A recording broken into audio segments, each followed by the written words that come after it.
Recorded live with little or no editing. It's Defense Up. I'm Round 7. How you doing? Today we're going over the Hbob. And if you saw yesterday's stream, we had some Madeline Pryor cosplay. I hope you all enjoyed that. If you didn't see that, be sure to check my stream recycle. I like to post those for those of you who miss the Twitch feed and stuff. That way you can watch it without so many commercials, because man, those Twitch VODs, those are brutal. And we don't get paid for those Twitch VOD commercials. It's garbage. So I like to put those stream recycles out there for you guys. But this is Defense Up, where we grade on 5 different criteria. It's who you're using, their placement, their power levels, their ISOs, and what kind of mood I'm in. Team number 1 of the Hbobs, his lineup is a hot mess. Okay, we have, oh, I see what we got going on. Okay, this is a little bit Hide the Toaster, a little bit Villain Tech, okay? So we've got Villain Tech going on here, and then we got this guy from that old Hide the Toaster defense. So what happens is Ultron throws out his bots, and then once him and his bots are out on the field, he immediately goes under stealth from Hand Sentry.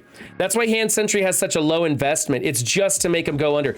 Now, Hbob, if you're gonna get serious about this defense, you gotta bring up Hand Sentry, at least as much as Ultron, because what they'll do is they'll just kill the Hand Sentry and then start picking off whoever they want. You know, they'll just target Ultron again because everybody's under stealth. So I think you should try that. Bring up your Hand Sentry a little bit. I mean, we're talking purple rings here, so you could probably do that kind of investment, and it might actually make for a decent team. Honestly, that might give Ultron the time he needs to get going. So I actually kind of like this idea. I think it's a pretty good one. It's using some junk off of the bottom of the roster. Ghost has some value. Yellow Jacket is garbage in my opinion. Some people like him, some people don't. Minerva has a lot of value, and I'm finding that Ultron actually has some value at the high end once you get that. Got to get those red stars, got to gear him up. But if you keep up on him, like you do some of these newer tunes, he's still hanging in there. He's still pretty good. So, let's see, Striker, Skirmisher, Striker. So you have 1 Skirmisher, 2 Strikers. Keep him as a Skirmisher. You have him as a Fortifier because he's so little. You might consider making her a Skirmisher, just like a level 1 Skirmisher to get more vulnerables out there.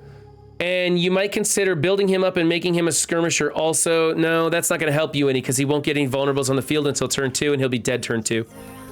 Okay, so for this build, you could probably switch her to a Skirmisher. Either that, I guess you could change Ultron to a Raider, I guess. I don't know.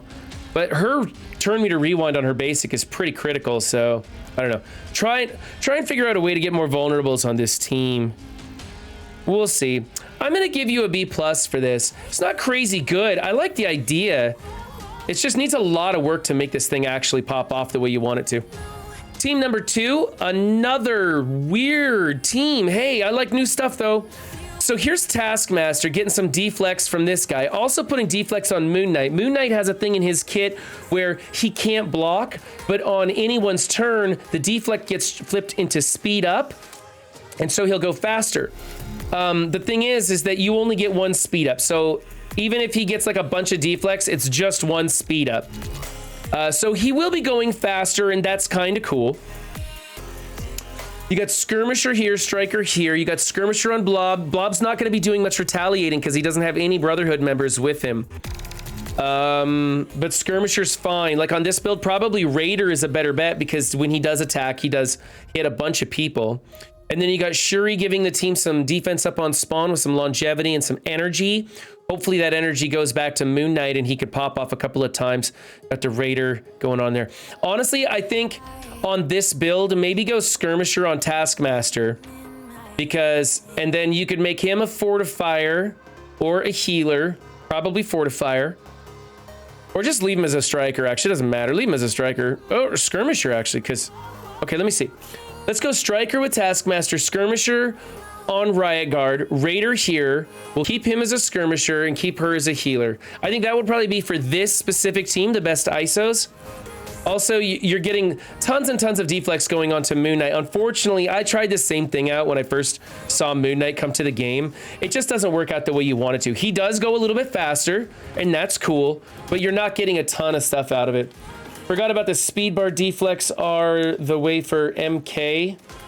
MK fills speed bar also, not just the buff. Oh, Moon Knight fills the speed bar also. Oh, that's right. The deflect gets changed into offense up and it fills his speed bar a bit.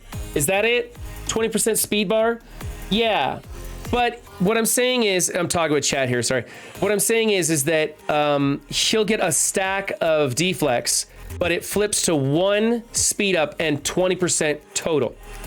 So it doesn't matter. This 1 deflect to 5 deflects, it's all going to give him the same thing. So it's not as good as it could be. That would be cool if he would get 20% speed bar per deflect, but it doesn't quite work like that. Anyway, it still gives him faster, still gives him offense up, still makes him work better. It's still kind of a cool thing to try. But I think you should go with a striker here, so he's stealing those positive effects and skirmisher here. It's really cool. Definitely needs some development, like some power into these characters to get them up to snuff there. But I like it. I can give you a B for the team. I think you're working on something kind of cool there. Team number 3 is the Hydra 1.0. Went fortifier, healer, skirmisher, striker, healer. These ISOs are fine. They're kind of the native ISOs. I like fortifier better. Definitely need to change him to a fortifier because he's going to call that taunt and he needs to stay alive a little bit longer. I prefer fortifier on everybody. Makes the team a little bit tougher. I prefer like a striker or fortifier on this guy. So... also, change your placement, put him somewhere in the middle, because he takes 0% damage when there's all these guys on the field. I'm going to go A- on this team. Not too shabby. Just a little placement tweak, and your choice if you want to change some ISOs. Team number 4, Wave 1 Avengers. Perfect placement. Perfect ISOs. I like Thor as a Raider, however. You can go as Striker, but you've got one person putting out vulnerables. Oh, I'm sorry. You have 2 people. You've made him a skirmisher. No, I want him as a healer. I want these 2 to stay the same, and I want him as a Raider. I think that's how it should go. If you don't like that, then change him to a Raider. Change Hawkeye to a Raider, because he's got some crit stuff built into his kit. It's okay, though. The team's old and busted. It's not going anywhere. It's not worth the investing in. So I'm just going to go A-. I'm just not happy with the ISO choices. Good placement, though. All right, this is an Axemen crossover with Killmonger thrown in there in place of Jubilee. You must not have Jubilee unlocked, I guess. If you don't have Jubilee unlocked, this team is kind of, it's not worth it. It's not garbage. It's just garbage. There's nothing to do with it. So she gives them the speed. She gives them the counter assist thing. Yeah. So this is what you do with it, I guess. You put it on defense and you slowly build it, waiting for Jubilee to unlock. And Killmonger in here. Killmonger was a pretty good Merc. I think you should switch him out for Shuri on that Merc hybrid you've got going on there. Then you could leave Taskmaster as a skirmisher or something. I don't know. All I'm saying is there's nothing to really be done about the Axemen without Jubilee. It's just a team you can't use until she unlocks. She makes the team. So let's see. Healer, skirmisher, skirmisher, striker. For now, this is okay, but later you're going to change him to a skirmisher, and then Jubilee will be a striker or a skirmisher. I'll give you... Man. I think you're wasting him here on this team. I'm going to go A- on it. It's not a big deal. You're just throwing in leftover stuff. Okay, your Emmarauders, no Madeline Pryor. Madeline will go in place of Magneto. It is a great defensive team. Since it's rework, it is really, really good. Mystique doesn't suck so long as she's paired with Strife. But you don't want to build it, and it's a defense team, and I don't blame you. You're just building Emma for her value outside of the team, keeping her as a skirmisher to be used in arena and things like that. I think that's fine. You've also got her as a skirmisher for when Madeline Pryor comes onto the team. That's great. Let's change Sinister to a healer. Keep him as a fortifier. I like her as a skirmisher. I like her as a skirmisher. And Madeline Pryor will be a striker when she comes out because of that sweet, sweet basic.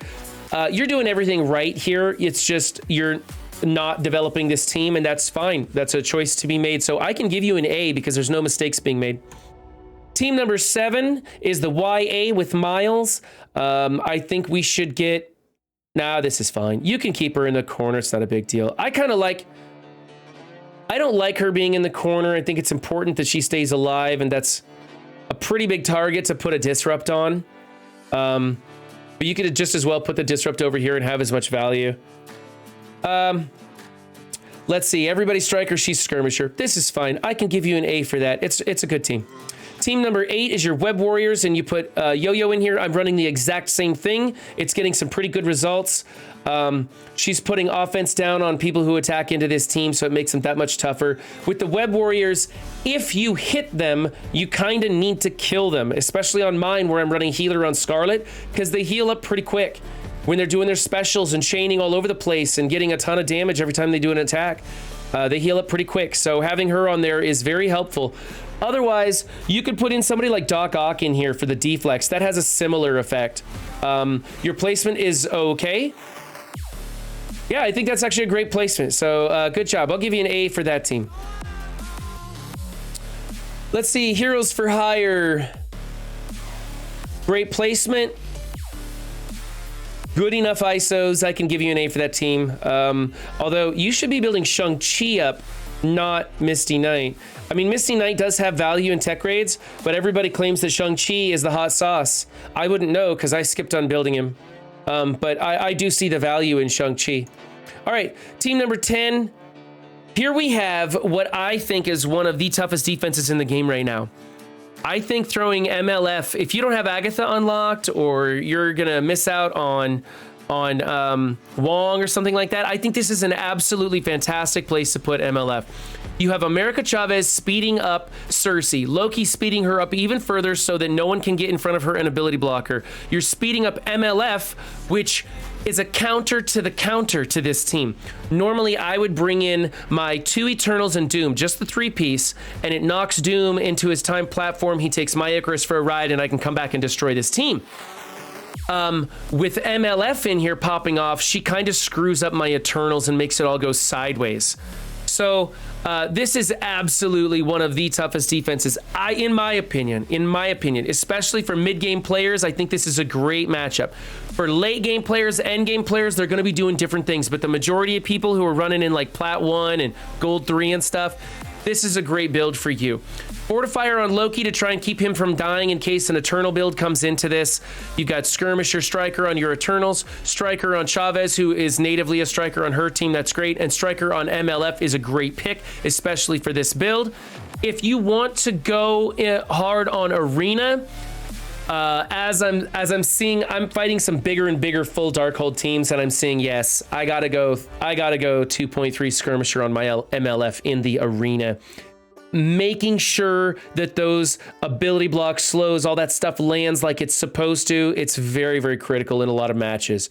So I do love her basic. It is very powerful and very fun, and Striker is a great one for her when you're doing other things. But man, in the Arena, I think it is the ISO Skirmisher. However, on this, I think it's great. A+ for this team. I think you're doing a great job. I really like it. Good job, Hbob. I like some of your interesting ideas. Thank you for showing me some new stuff. Very much appreciate that. If you wanted to feature your defense on Defense Up, find me on Discord.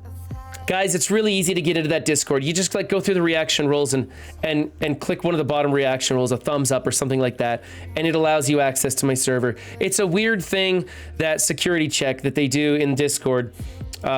But it's to keep the bots out. It's to keep it a good place. So don't get discouraged if you click the invite link on my Discord server and then it asks you to jump through some hoops. Really not that big a deal. So join that Discord server, send me your 3 defense picks, and I will get you featured on Defense Up. And remember, don't just have a good game, be good to yourselves and others too, and I will catch you next time. Bye.